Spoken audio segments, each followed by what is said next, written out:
And a very good afternoon, everybody. Welcome into another edition of This Week in Flyers Hockey. I'm your host, James Scorza, with you. And with me, as always, is my group of companions on a very busy afternoon, obviously. We had the Eagles lose yesterday, tragically, to the 49ers, but we got some Flyers talk for the next hour. So joining me is Austin Hammel. Austin, good to see you, man. How you been?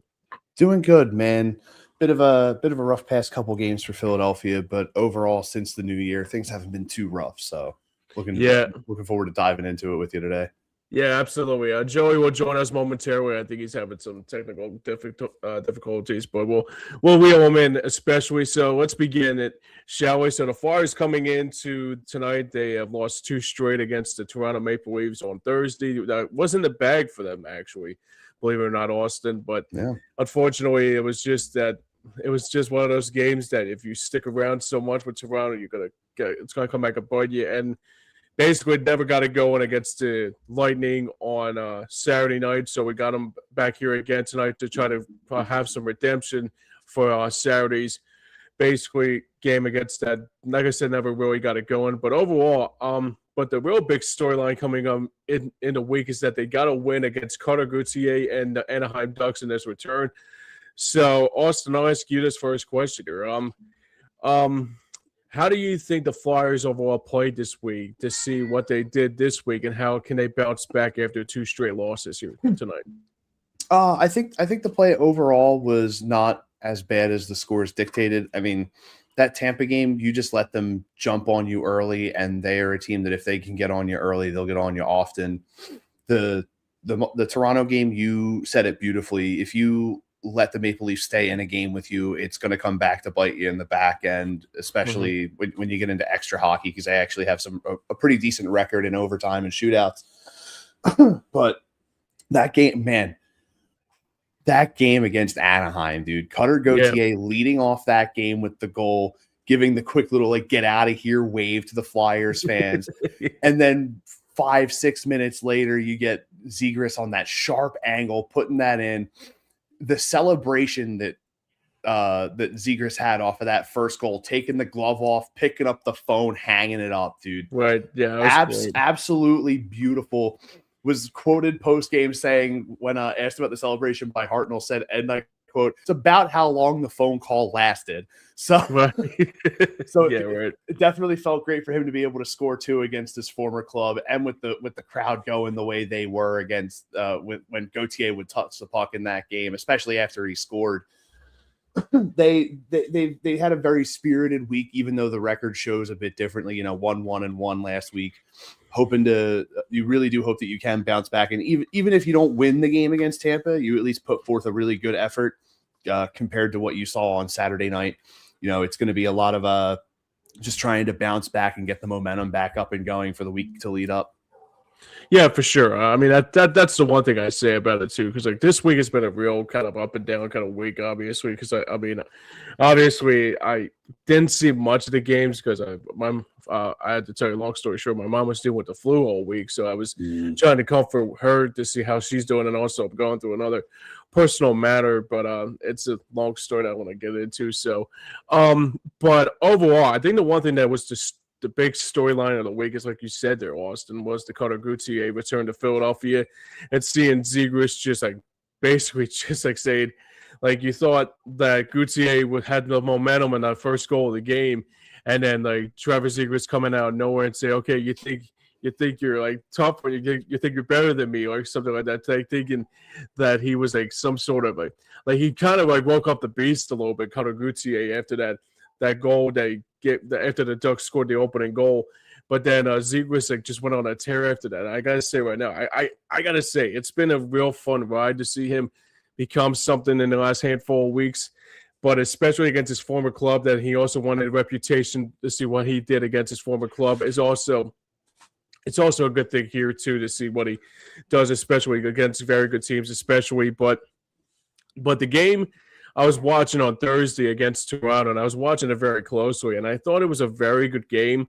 But the problem was with the game on Thursday was like you had to score more goals against that Toronto team because especially with the Matthews and the Nylanders and all that included, I mean, that was probably one of the big reasons why they lost the game is because, I mean, if you only score one goal against the Maple Leafs, I would be very surprised if you actually could shut them out like you did. But unfortunately, it kind of turned into a little bit of a tailspin. Obviously, they tied it late. I mean, they had the opportunity to make it 2-0 though before they tied it. I think it was Scott Long, the former Flyer, tying it.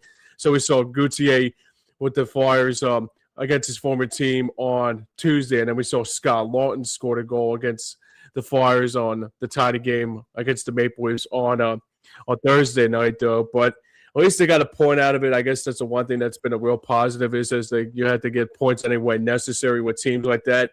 And, I mean, just like I said in the opening segment here, I said basically that the Tampa Bay game, it's just that they really never got it going, you know.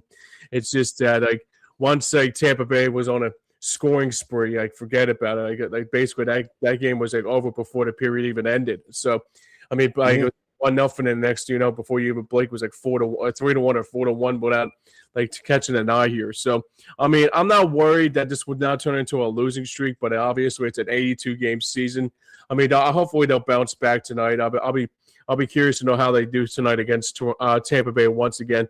But also the good news is tonight too is that we're going to see Dan Vladar back in goal. So it will be a lot more easier said than done than what Ursa did a couple of nights ago against the same team on Saturday night. Yeah, I feel like having Vladar in net gives you a better chance to be able to stay competitive in the game. As good as Samuel Ersson has been this year, the games that he's played against, you know, some of the better teams like the Torontos, the Tampas, haven't been, you know, the best outings for him. The performances really don't echo the play that we've seen from him throughout the season in you know the two spot behind Vladar. But either way, you know, you're getting even in the losses, you are still getting some pretty solid play. Like we've been saying, it's hard to come back in that game with Tampa when they're able to just score in bunches. They're an incredibly efficient goal scoring team, and especially the first goal that Tampa scored in that game, really strong 2-man forecheck. Puck along the boards ends up getting freed out by Braden Point, who finds Nikita Kucherov just sitting right there on the far post. Like there, you could not have written that up better as a forecheck response by Tampa to just catch you guys out of position, a little lacking, and being able to capitalize on that thing. It's something that they've done very well throughout the entire year. But I mean, just sort of, you know, touching back on having Vladar in net for this game tonight, that Edmonton game on the third that Vladar ran in net for Philadelphia, going up against quite a few very, very solid opportunities from Connor McDavid, only allowing him to score once. Like, you know that capability is there for this team to defend really well and the goaltender to play very well against top tier talent. So you just have to sort of take that loss on the chin and just try and move on from it and look to try and rebound and get a win against them tonight, sort of get the payback and get that even back up in these two games. But you know, after that, you still have some decent competition ahead of you. So you can't just focus on this game and then forget about everything else the rest of the week. You know, you have Tampa tonight, Buffalo Wednesday, Pittsburgh Thursday, New York Saturday. It's a pretty tough schedule. Buffalo's given you a pretty good run for your money. Pittsburgh's had your number a bit this year. So you definitely do want to try and get those wins under your belt going into the end of the week for sure. Yeah, definitely. I mean, that was what I was going to bring up in the second topic here, especially. So for me, I mean, the one thing about this week is that if they don't win tonight against Tampa Bay, at least they try to make it more consistently better than they did try to make it more. Basically, if they get into overtime or get a point out of it and try to basically give it a run for their money is Tampa Bay here, but Pittsburgh, yeah, you're right, absolutely. Pittsburgh's had a number all year long, so it's going to be another dynamic duo of the Battle of Pennsylvania on Thursday, so I'll be looking forward to that. But Buffalo, on the other hand, too, I mean, you're right about Buffalo. I mean, I've been trying to watch them the last couple games. I mean, they've been playing pretty well. They got some good scoring up there. Obviously, Tates Thompson's having himself a good season, and also Rasmus Dahlin, and the list goes on and on about that too. And the thing about with Pittsburgh is that, I mean, this will be actually the first time this year we actually play in Pittsburgh, and surprisingly enough, we haven't played Washington yet. So we'll be curious to know. That's probably coming up in the next handful of weeks after the Olympic break, because like we're almost at the verge of that Olympic break coming up in the next month or so. So it'll be good to know to try to get some points out of it, and also the Rangers on the other hand, yeah, I mean they're very good on the road. I mean they have a better road record than they do at home, so it will be something to be. I'll be curious to know how they would do mass majority of the week. But if they can like 2 wins out of it, and also they get wins and it gets the Sabres or Penguins, or even it gets the Rangers before they take on the Vegas Golden Knights in Vegas next Monday, hard to believe, on MLK Day. So it'll be curious to know what we do on that portion too here. But right now, I think the most important thing is tonight you got to bounce back tonight more than anything, especially against a feisty Tampa Bay team. Yeah, you just have to stay competitive. That's going to be the main thing that you have to, keep reminding yourself of is, Sure. No matter what the final score is going to be at the end of the game, you just need to keep that game competitive. It's just going to be a lot of, just trying to be able to keep up with the pace that Tampa has, because they can, like we saw in the game on Saturday, they can get out to a pretty sizable lead pretty quickly if you're not careful with them. And you just hope that you can sort of take what you learned from that game on Saturday, bring it into the game tonight, and be able to, like I've been saying, just keep the game competitive. Yeah, absolutely. All right, so let's move on here. So we got the keys of the game here tonight coming up against the teams that we just brought up here. So, Austin, I'll ask you this question: how do you think the Flyers will do this week, especially against these teams that we brought up in like tonight against Tampa Bay and Buffalo, and then Pittsburgh, and then the Rangers? I mean, for me, I see them like win probably 2 or 3 games, depending on what the Rangers does, and also depending on what the Penguins do too. So if they can get like 2 or 3 wins out of it, I mean, that's pretty good. That's actually a better week than what we expected going into last week on the mid.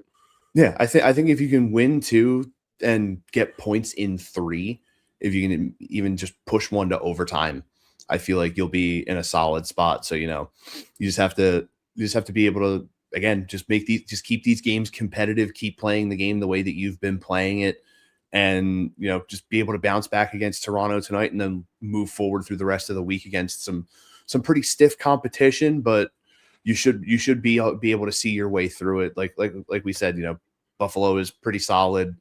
Pittsburgh's had our number this year. New York, they can't really seem to win too much at home, so they're getting the game in Philadelphia is going to be a bit of a bigger boon for them. Mm-hmm. So you just hope that you can just keep these games close. If you're trailing, get these games wide open if you're ahead, and just be able to just secure points more than anything, because you're in a really tight race right now in the Metro Division and the Eastern Conference as a whole. So you want to be able to keep yourself in that playoff picture as the season goes on. Yeah, absolutely. I think I think the other thing too is that the one thing I worry about with Tampa Bay is that, I mean, obviously I don't think we are going to expect a scoring spree like we did on Saturday night against the Lightning, but they are still a good team. I mean, they were still probably one of the best teams in hockey for that reason alone. And Vasilevsky, who's having himself another stellar season.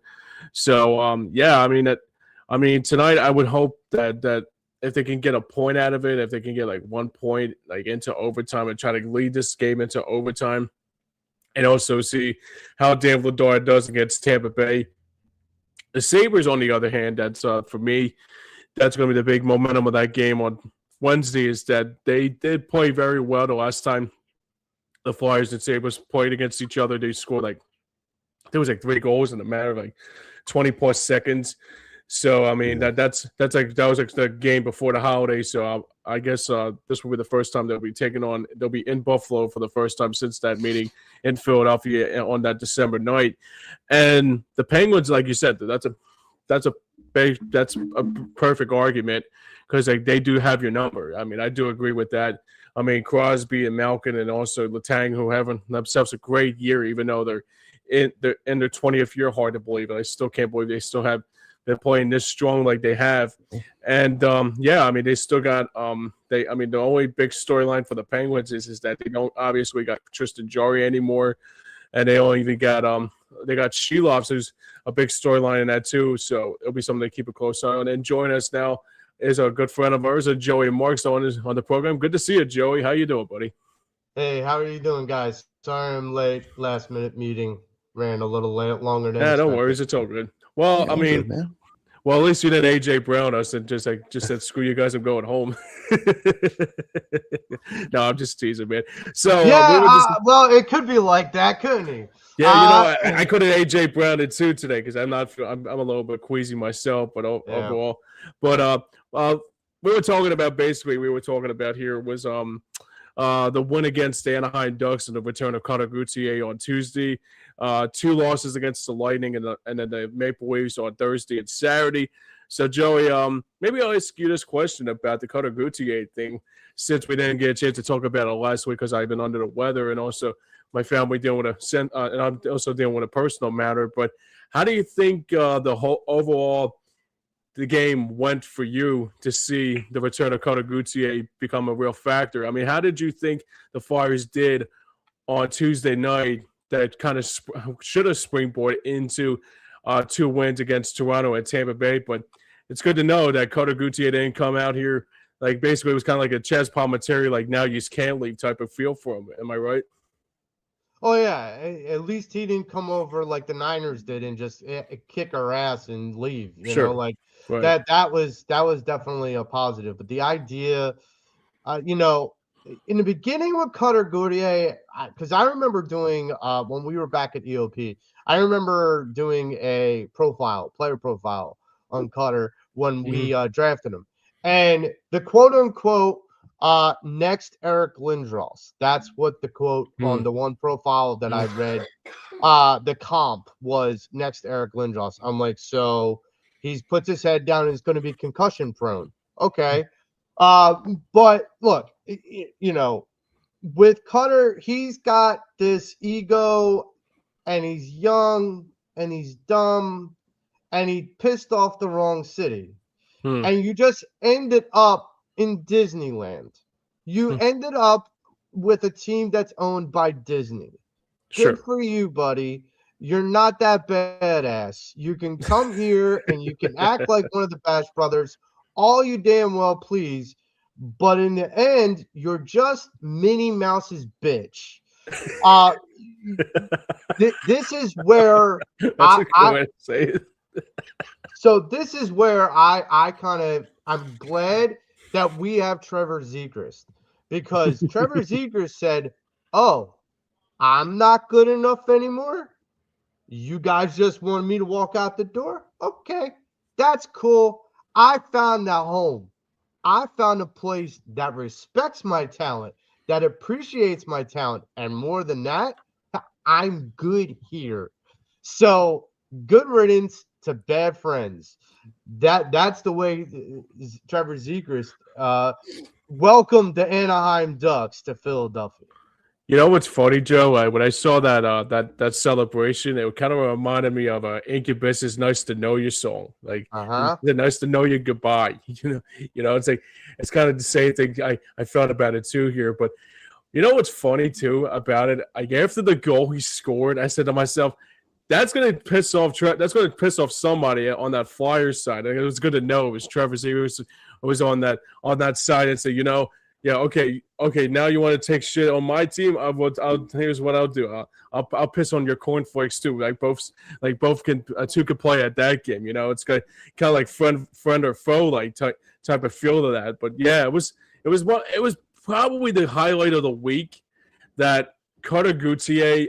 I mean, you would have thought obviously if he would have won that game, like the next day it will be like EJ Radick or it will be Mike Rupp said, "Oh, he just treated Philadelphia with the sword in the soul," you know, it's something like that. Yeah. Like just like the stabbing of the back of the Philadelphia sports fans. It's kind of like the heel coming into Philadelphia and saying, you know, like the wrestling stick that. And after this weekend, like even though that was Tuesday and what happened yesterday, like at least in some way, because you gotta imagine if Cutter Gauthier would have came in here, had a hat trick, Flyers would have got boat raced by the Ducks, and then what happened yesterday happened.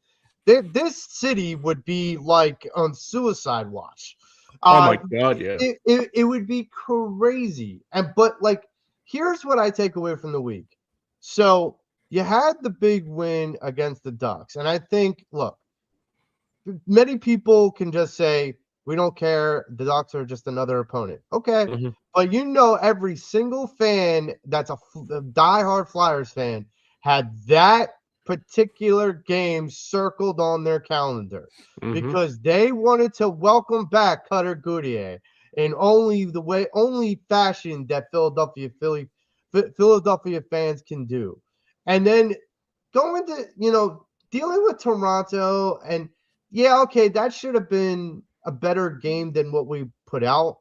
But, it's like I keep saying, we just got to keep stealing points, even if it's ugly.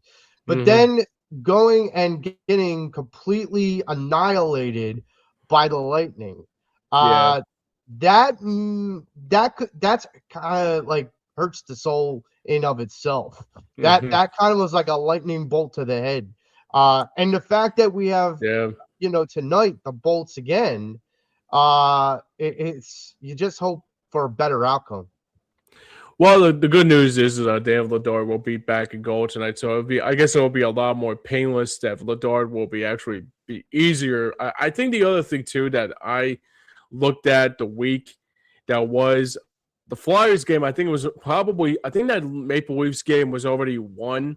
I mean, if like I said to Austin earlier, if you can shut out the best team in hockey with the Austin Matthewses and the William Nylanders actually Mitch Marner's not with them anymore. I forgot he was with Vegas, John but like Tavares. John Tavares, that's where I was going at, right? So yeah, I mean, like if you can shut out that team, you can probably win any team. You can probably beat a lot of good teams. No, But how they I have a question for you guys though. So sure. with that Tampa Bay game, right, Mhm. 7-2, there's a reason why they didn't take Garrison out. Because Mhm. then you would have to put Villard in, and Mhm. you're already working him a lot. He's got a lot of ice time. You need him for the long haul, so you're Mhm. not trying to overtax him. Is it possible that the Flyers should think about carrying 3 goaltenders? That way, It's not a bad. It's not that bad. that Not way, bad to think about. if Everson has that kind of showing, Yeah. like, you're not burying your team further by a goaltender Right. like him having a bad game. Like, having a Fedotov isn't necessarily, Kolosov, I earth, think you're thinking of right? Kolosov. Either or. Kolosov, right. It's not earth shattering to have either or. But the bottom line is, if Erison's struggling and you can't put Villard back in, you have to go somewhere. You don't want to like just say, okay, this is a scheduled loss. We're down 2, we're down 3, we're down 4. Like, you don't want to keep burying your team. Yeah. And I was just curious if you guys thought that having the Flyers carrying a third goaltender might help that situation. You're gonna I mean, answer that, Austin. yeah, I think it definitely would, especially considering what we saw on Saturday against Tampa. But then you think at the same time that sort of that cuts out another piece that you may want to sort of be working in a rotation on your defense or in the bottom 6 of your forwards. Like that could mean that a guy like a Grunstrom or a Denver Barkey or somebody gets sent back down so that this goaltender can come up. And I totally understand the idea of, the nights that you're not going to start or even consider playing Vladar, you can then scratch him and have it be these 2 goaltenders instead, have it be Erison in net with either Kolosov or Fedotov behind him. Sure. So you would have that flexibility. But then it feels kind of bad having that young goaltender up as a third goalie when he could be getting that work that he needs to help develop a little further down in the minors. Goaltending in the NHL now is way more paramount than it used to be when you had like really solid defenses playing in front of you, being able to cut pucks off before they even got a chance to get to the net.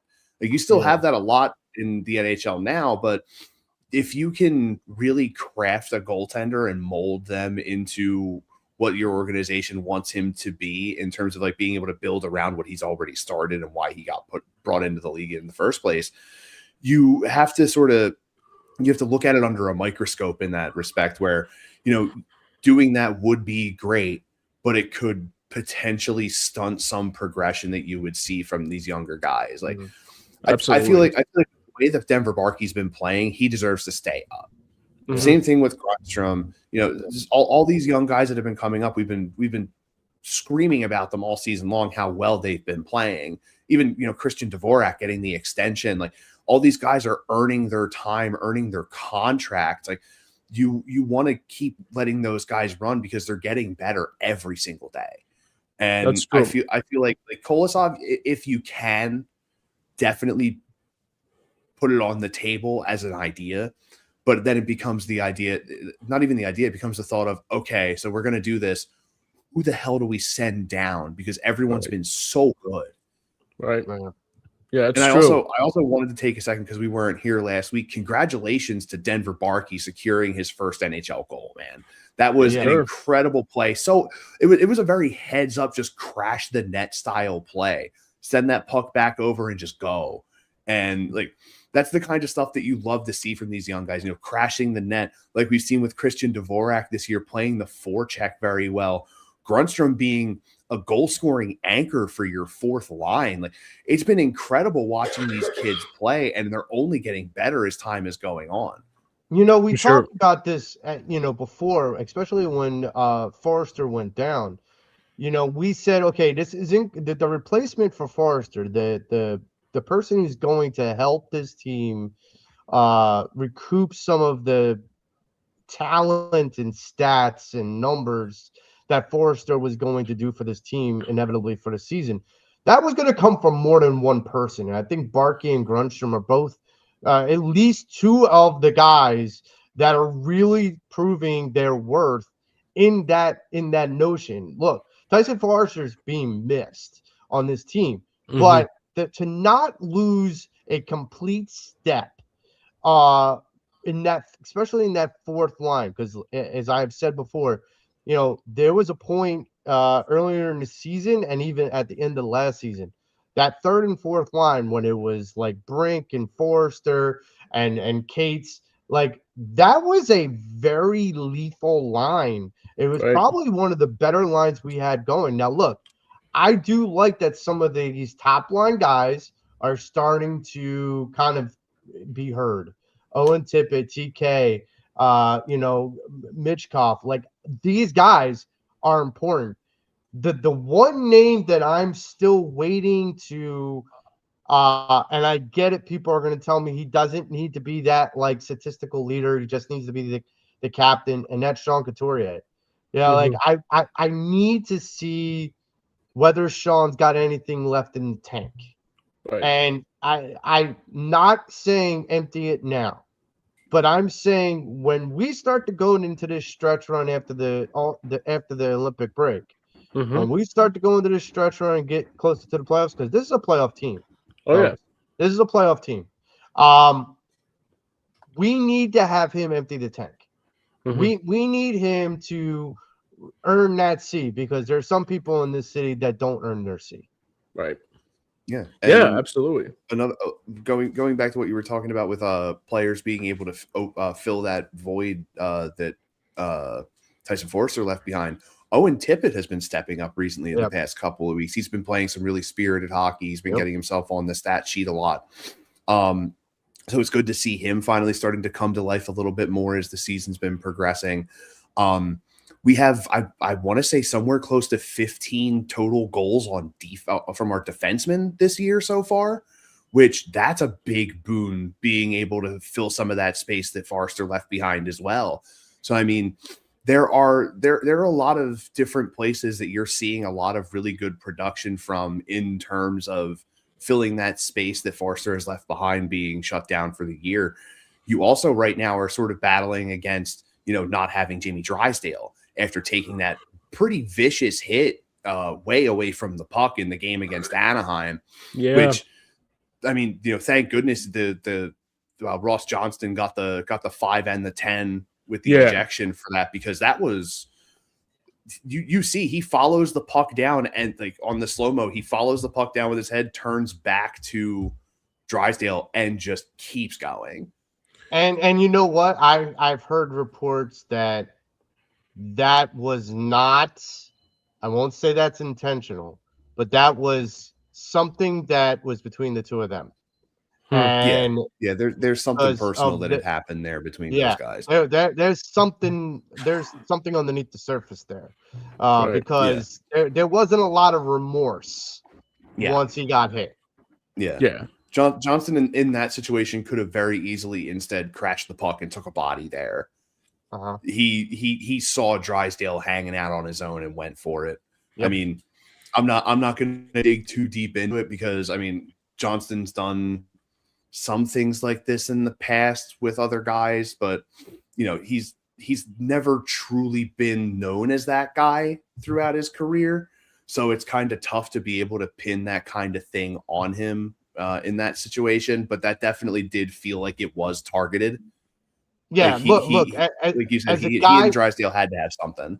Yeah, as a guy who played that role, even if it was Pee Wee and like juniors, as a guy who played that role, believe me when I tell you, like there's coaches that say your responsibility is number 19, and you hear that and go, okay, and you hear every coach or every team usually has a different code word, but the code word that you hear, it either means no matter what or only with the puck kind of thing. And so only with the puck is you can lay into him, you can wait for him, you can trap him, almost kind of like, you know, pressing up on a guard in basketball. Like you play press up on him. There's a difference between that and just every time that guard gets the ball, you hack the hell out of him. Like there's a difference. For me, more times than not, it was the code word was usually, you know, only with the puck, because at that young age, they're not teaching that. But it happens, and I know it happens. Oh yeah, and that's where some of the danger still truly lies in the game. In that respect, is you have those guys that, like, granted, you know, they always toe that line of like what's clean, what's not, but you have those moments that stand out where you really want to be like, pardon my language, like, what in the hell, man? Like that's, I keep wanting to drop F-bombs, but I'm actually controlling myself. Yeah, I'm trying to keep my PC in check. It was really god dang rough, dude. Like I'm about to start turning into old man Philip Rivers over here, dude. Like that was god dang rough, dude. Like, yeah, it was pretty bad. But like I've mentioned, hey, Cletus, get down, get the goat. But like I mentioned before, probably about a month ago or so, you don't really see a lot of those kinds of hits now. So when you see them, your reaction is a lot larger. You know what I mean? Like they've definitely cleaned the game up in that respect for a lot of those kinds of things. Because you used to see a lot of times like guys would get hit on the boards and you would see an elbow come up and catch him in the chin, and the refs wouldn't call it. Right. But like, you're not seeing as much of those kinds of things now, where guys are taking extra liberties in like the stuff that they do. But there's still those little, I guess the term that I would use is freak occurrences, where just like we saw with Ross Johnston on Jamie Drysdale, sometimes there's a personal thing between those two guys that, you know, continues to bleed through the course of a game until something like that happens. Right. There were probably a few times during that game where those two guys wound up getting tied up in front of a net. And, you know, instead of the referees coming in and like slowly breaking that up, the players were getting themselves involved trying to break that up instead. And it just created some extra animosity to the point where Johnston said, you know what? Screw it. Gives his coach a look like, I'm going to get him. Yeah. Well, I mean, what people don't understand is like like you hear it in football, like Brandon Graham did it. You hear it in football, but like what people don't understand is like, oh, these guys are skating all around. They don't have time to trash talk. Oh no, they do. You can trash talk a lot on the ice. You can say a lot of things. I've heard a lot of bad things, even out of like 17-year-olds. I've heard things about mothers and fathers and sisters, and it just got, I mean, I'm lucky I only had a brother, and I'm like, you know, I'm sitting there going, thank God, because if I had a sister, I would have probably been out of the league just like that. But that's the thing is, in the league has done a really good job trying to protect the players, but you still have these guys. And look, the Ducks, I said this before, the Ducks aren't our rival, but Cutter Goodyear basically put a freaking target on the Ducks. So welcome to the rivalry, Ducks. I can't stand it. I'm sort of like how it like the early 2000s, like after the Red Sox before the Red Sox won the World Series, JD Drew went from Atlanta to Boston. Right. Our whole thing was like, sorry, Red Sox fans, we don't hate your team, but JD was there, so we hate your team. Like, I'd hate to break it to you, but like that's what it is. Like Eric, like the end of Eric Lindros's career, going from the Rangers to the Capitals to Toronto. Like it was like, we already hate you, but now he's there, so we hate you even harder now. Right. So like I totally like that is, I think, my favorite thing about Philadelphia fans is that we're like, we don't like this guy specifically. This dude did us dirty and talked trash when he shouldn't have. Well, see, don't matter where the Scott Rowan effect. Yeah, it doesn't matter where Cutter Gauthier is going to go for the rest of his career. If his name is on the back of a jersey, the second that man's skates touch ice, he will not hear the end of it. So I mean, that's the thing, is when Eric Lindros went to the Rangers, he could have gone anywhere. He just like, I'm going to go to the rival. I don't care. That's like, for anyone who doesn't understand this, that's like an Philadelphia Eagle going to the Dallas Cowboys. That's the equivalent. Okay, Flyers fans were like when not T.O. happy went from Philly to went Dallas. To yeah, exactly. That's when T.O. made the transition over to Dallas from Philly. The same thing. Yeah. Oh yeah. It's almost the Andrew Bynum effect. It's almost a mirror from what T.O. did with what Cutter did. Yeah. Except T.O. was already an established guy, sort of acted his own way already, and had a falling out and made it public. Yeah. Cutter was a good example of that. Cutter wasn't already established, but he had a beef and he made it public. And that's the one thing that you don't do in Philly, is you do not down talk this city or our teams. Sure. The second you do that, public enemy number one. Oh yeah. And like that's the thing, is like he's not established, but if you ask him, he'll think he's the cat's meow and whatnot. Like, dude, you haven't made it yet. You're not a Connor McDavid yet. Like take a break and understand your place right now. And so that's the thing that frustrates me. It's not just, okay, you're going to down talk to this fan base and expect nothing, then you haven't done enough research. Number one. Number two, the idea that you think that you're a gift. No. The only gift was Harrison Bader, okay? That's the only gift, all right? Let's just get that right.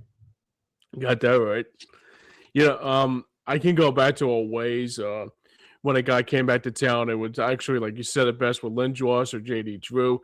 Andrew Bynum's another one that comes to mind too, especially that he didn't play one single game here, and he became his own worst enemy. And Ben Simmons is another prime example. Ben Simmons, James Harden.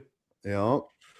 There's a lot of those kinds of guys that have come through this town that have made their way to the top of the enemy list just from the things that they, I guess you could say, haven't done, that they should have been more than capable of doing. And then they say one thing inflammatory about one of our teams or our city in general, done. Right. Yeah, absolutely. The last thing I'll say about the Cutter Gauthier thing here is that I was telling this to Austin earlier, and once he, like, when he said that, gave a salute to the Flyers fans, it's like, somebody like on that team, I'm glad it was Zegras, but somebody said, okay, like, you're just heckling my team. now you're going to pay for it. Now you're going to pay. And it was a good thing Trevor Zegras did it too. And it's funny because like when he did that hang up thing, it kind of reminded me of Merrill Shatan after a goal against Toronto when he was still with the Sabres, and he was like call me back. And then the problem is like the thing that I loved about Zegras too is that he had a reputation too against the Ducks like Carter Gauthier had here with the Flyers. So it was like it evened it out. Like it basically said, like I even said on Facebook, I put a chant together that said Zegras is better instead of like FU concert, like you know, like what the Flyers fans were saying at the game. But the positive is too is that it gave them motivation, and even kudos to Brian Boucher. And he said it kind of felt like a playoff game, you know. It felt like there was like a playoff atmosphere at that game, and that place. I mean, look, I heard it like the commentary of it. I mean, that place was like loud. I mean, that place was like electric that night, dude. Well, I know Jim Jackson's like, I've seen this before. I've never seen old time hockey, yeah. Like this is old time Flyers hockey. Like, oh yeah. Okay. And here's my final thing about Cutter. He is going to have a difficult time in his career if he never really understands that it's not just about him. Sure. And I think that was always the issue with Eric Lindros, because it had to be he was the centerpiece. Sure. And it's like, okay, but hang on. The Legion of Doom line isn't just you. And the Legion of Doom line was the centerpiece. That meant it was you, right. Leclerc, and Remberg. And then, you know, we still had, much like what we have now, a lot of young, hungry players that are starting to kind of pitch forward with things. Yeah. It's one of the reasons why I want to see Couturier kind of step up, because I want to see that line at its maximum threshold. Sure. You know, the one thing we have to kind of bear in mind is Travis Konechny, I believe, is, you know, there's a conversation about money when it comes to Travis. And it's going to be a conversation we're going to inevitably start having in the next couple months. But I'll tell you this right now. As presently constructed, the Philadelphia Flyers, and I know we're about to talk about what's coming up in the upcoming week, the Philadelphia Flyers are in a really good position to still do a lot to make the playoffs. I mean, this is Jim Jackson said it best. There is like 10 points separating the first and the 8th seed. Yeah. Like, it's not that many points. It's literally it's a card shuffle, and the Flyers are in that card shuffle. Yeah, absolutely. And the thing that makes it even more positive is that, like, they're right there in the playoff line. I mean, they're right there. I mean, it's not like they're like on the outside looking in. I mean, they are like right there. I mean, they're right where they needed to be. I mean, they're way ahead of schedule than we thought were going to be. And I think that's the most important thing is that, like, and the main thing about it is it's not just about winning hockey games. It's just about securing points. Right. Like I'm a big soccer guy. So the main thing that you're looking to do in every match is secure points. Granted, you can finish a match in a draw, still get a point, but you leave 2 on the table. Right. But when you win matches, you're still winning matches. You're still getting extra points onto your total to push you up the rank. Right. So if you can even if you lose, force games to overtime and shootout, make these teams fight to the very end to be able to beat you, you're still walking away with a point. If you can beat them, bet that's 2 more on top of the fight that you already got for 1. Absolutely. If you can fight them in regulation and beat them, that's a solid 3 right there. Like, you have every single game is an opportunity to walk away an extra step closer to getting up in the rank. And they're taking that as literally as possible, and they're fighting every single game that they have the opportunity to fight in. Tampa just jumped on you. Right. They're a team. Ironically enough, they are their offense is literally lightning in a bottle. Once the cap comes off, it's over. And that's kind of what happened on Saturday. They just jumped on you, and you could not respond fast enough. And what you have to do now is understand sometimes you're going to get beat like that. Mhm. It's gonna happen. Teams are too explosive. You play Colorado again in like 2 weeks. Sure. That game's gonna the way that they've been. Granted, although I did learn something about them. They're incredibly efficient 5-on-5, nowhere near as efficient on the power play. Their goal rate is actually cut in half when they're on the power play. That's so they're odd. yeah, it's extremely crazy. odd. The best team on the power play, the second best even strength team, the Edmonton Oilers. Wow. Interesting. Yeah. So special teams can kill you sometimes. And that is proof right there. I want to say it's like even strength. I think they score every like 16 minutes or no, every 11. And then on the power play, it's every 16 minutes. It's like or whatever it is. It's like a 46% differential between the two. Wow. And it just goes to show you can still be, you can still have a part of your game that's lacking. But if you're able to jump on a team consistently in like transitional 5-on-5 play, you don't have to worry about special teams. Yeah. Philadelphia is just playing the grind game. If they can get a goal even strength, sick. If they can get a goal shorthanded, sick. If they can get a goal on the power play, even better. Philadelphia is just finding different ways to jump on you where certain teams are sort of folding into one side. Yeah, but absolutely. you still have to be able to defend a very efficient 5-on-5 team. Right. So yeah, that's the thing. You already played them, and they fought. They had to claw their way out to a 3-2 win. So that's already a positive for how this team has played so far this year. It's just about maintaining momentum now. Yeah, absolutely. I think break coming up in what, about a month now? A little less than that. Less than a month. Less than a month. Yeah, say about 2.5 weeks, more than likely. Grind into the break. Use that break if you're not participating in the Olympics. Use that break to rest, recover, make sure you keep your work up. So when the rest of those guys come back and they have to try and pick themselves back up a little bit, you're there to do it. Like that's just how I feel this team has been this entire time. And if you can just keep that mentality going through the break and coming out, like we've been saying, you can easily still be in that 8-card shuffle for playoff positioning at the end of the season. Have the Olympic teams been announced yet? I mean, have they? They have. Okay. Yeah, let me see if I can get the rosters.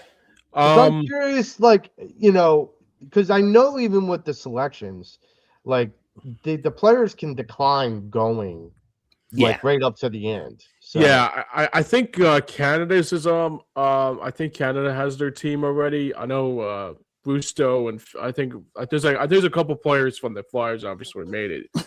So I think it was like Sanheim, I think, made it. I think Konechny made it. I think Busto for Finland. There's a couple players that made the squad though, but they couldn't deny it. The U.S. team consists of. Let me come back up to the top here. Matt Boldy from Minnesota, Kyle Connor from Winnipeg, Jack Eichel from Vegas, Brock Faber from Minnesota, Jake Gensel from Tampa, Noah Hannafin from Vegas, Connor Hellebuck from Winnipeg, both Jack and Quinn Hughes from New Jersey and Minnesota, respectively. Quinn now from Minnesota. Seth Jones of the Panthers, Clayton Keller from Utah, Dylan Larkin from Detroit, Austin Matthews from Toronto, Charlie McAvoy from Boston, JT Miller from the Rangers, Brock Nelson from Colorado, Jake Ottinger, another goaltender from the Stars, Jake Sanderson from Ottawa, Jacob Slavin from Carolina, Jeremy Swayman, goaltender from Boston, Tage Thompson from Buffalo, the Kachuk brothers, Brady and Matthew from Ottawa and Florida, Vinny Trocheck from the Rangers, and Zach Werenski rounds it out from Columbus. Yeah, so I mean that's going to be interesting because there's a lot of big names for that. I'm sure there's a lot of big names for the Canadian team in Finland. Like the interesting thing is going to be these guys and who selects to go and who selects not to, because some of those big names, I heard a lot of Vegas, I heard a lot of Minnesota, I heard a lot of Winnipeg, Boston, Winnipeg, like. Yeah, these are all big time teams right now. So you got to keep it.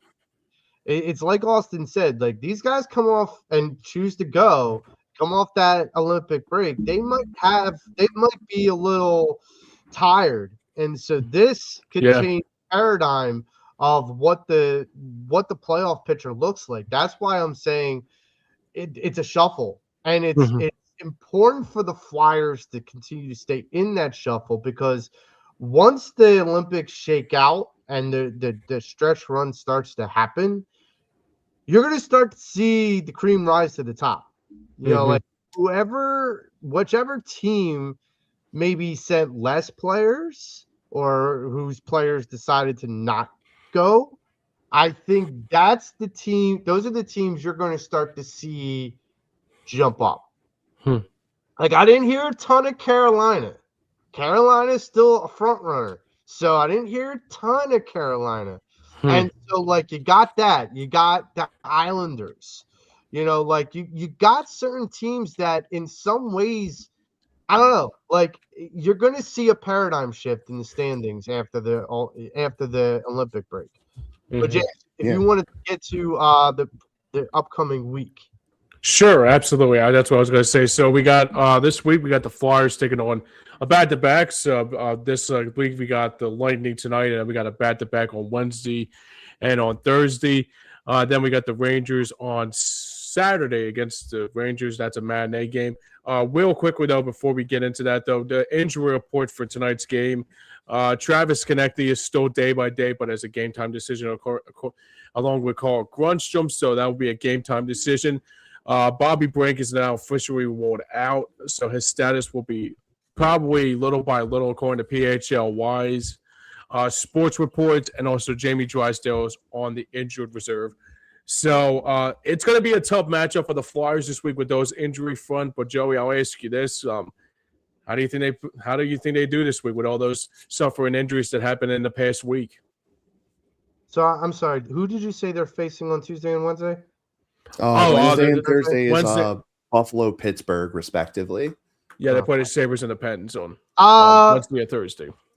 I'm going to do 3-1. I honestly think tonight they're going to have a win. I think they're going to fight back against the Bolts.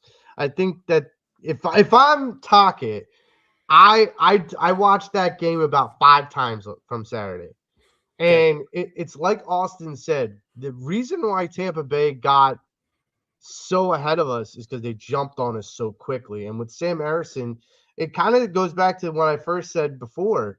You know, like, they jumped on Harrison, and then you have a shelled goaltender in net for the rest of the game. Right. And you don't have the option to go to another guy. And so in that situation, it was unfortunate. Tonight, we have our guy in net. So I think it will be different.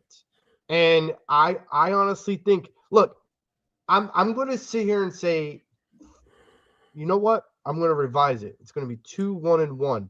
They're going to steal a point from the Bolts tonight. They're going to beat the Buffalo Sabres. They're going to beat the Pens, and they're going to lose to the Rangers. You know, it's a valid point because you think about it. I mean, I'm in the same boat as you are, Joe. I think they get a point tonight against the Lightning because, especially with Ladard in goal. The Sabres, they beat the Sabres once. They can beat them again. Even Austin nailed it on the head earlier, but the Penguins having our numbers. So that's going to be another big matchup here this week, too, to see what they do at PBG Paints Arena in Pittsburgh. And the Rangers are just a great – it's the thing about the Rangers that I don't understand. They have actually, believe it or not, they could be beatable because they lost to Boston on Saturday of a 10-2 count. Not saying the Flyers would score 10 goals if they wanted to. But I'm saying like they always say that the Rangers, they got this great they got this great road record, but they got like a belt to ass on Saturday against the. I mean, it was pretty funny to see because I said to myself, I said, you know, they always talk about the Rangers being like having a good road record, but they probably got exposed. They really got a little bit exposed on Saturday against Boston, and then on top of it, last night they won 1-0 against the Penguins. So I'll be keeping a close eye on it too. Two players from that 10-4 win for Boston totaled out to 7 goals combined. So like those guys were on on Saturday, man. It was such a good. It was a good such game. a fun game to watch. Yeah. Those two players were like, "Can we play them back to back, please? We'd like Can we just play them the rest of the year? Yeah, Yeah, right. Yeah, I don't even think Shesterkin was in goal. I think it was Jonathan Quick that gave up those goals or something. Or was it Shesterkin? Gave up a fistful of them. They wound up bringing Shesterkin in to try and save it, but yeah, he just led to. You know, it's funny I didn't too. even know Jonathan Quick was still goaltending. Oh yeah, it's hard to believe, right? With the Rangers, man. Yeah, I noticed it too because I said to myself when I saw Jonathan Quick, I was like, "Damn, the dude still got it." I mean, obviously it's towards the end though, but it's just seeing him in Rangers. That's a weird. Yeah, right? That's a weird look. I don't have sight, but that's got to be a weird look because I can't visualize. It's a weird vibe, yeah. Like Jonathan Quick's a king. Like I can't picture him as anything other than a king.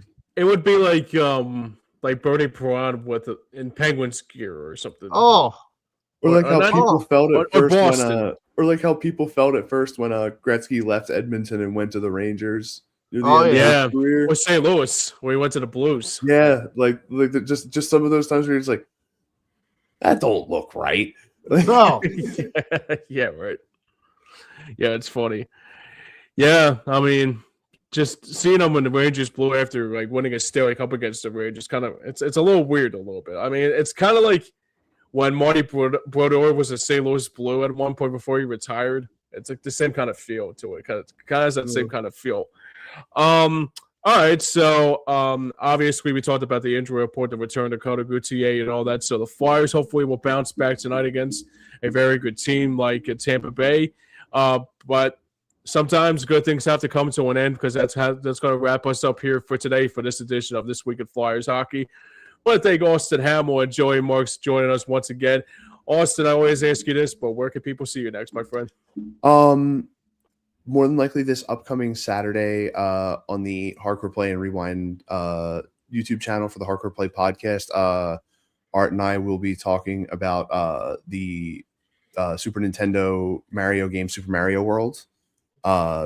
Dude, so much fun playing that game. And then aside from that, right over here at twitch.tv/Hambo26, I just recently for the second year in a row to start off the year have begun doing another run of Chrono Trigger, the 1996 RPG from Square from Super Nintendo. In a lot of circles considered to this day one of the best Japanese role-playing games of all time. I've put thousands of hours into this game at this point in my life. Wow. So that's pretty cool. It's always fun to go back and play. The music's incredible. Character design done by Akira Toriyama, the same guy that did Dragon Ball Z, all that stuff. So you get a lot of those kinds of feel and all the different characters, which is always fun. So, running that, still doing Fallout New Vegas as well. A couple other things in the pipeline headed further on once I get some of these other games completed. Absolutely. And Joey, I guess we could address the elephant in the room that we have special from all of us coming up this edition of Pass and Have Sports Show this week. So if you may want to tell Austin what's going on. So this Saturday, we are celebrating on Pass and Have Sports Show our 8th anniversary on the air. So it is a big celebration. Still working on guests and whatnot, but I actually wanted to say, so Austin, my daughter who's 5 years old, I had cleaned out the basement because I was sick and tired of listening and watching the Carson Beck and anything about college football. So I decided that I was going to do grunt work and clean out my basement, and I found my old PlayStation 3. Oh, wow. So I actually gave it to my daughter to be her first console. And my wife and her, they picked up some games from GameStop. And her first game that she played was Jurassic World Lego. And so, nice. So she's enjoying it. She's going to have a couple other games. We're getting her. It's a compilation. It's got like Pac-Man and it's got like some of the classic stuff. Yeah, like the Namco very museum type thing. Yeah. I wanted to ask you though, because my wife came across this and my daughter kind of was enamored with it at GameStop, and she's like, it's kind of cool, but I didn't catch the name of it. It was, and I've heard of these, I just don't know the technical name for them.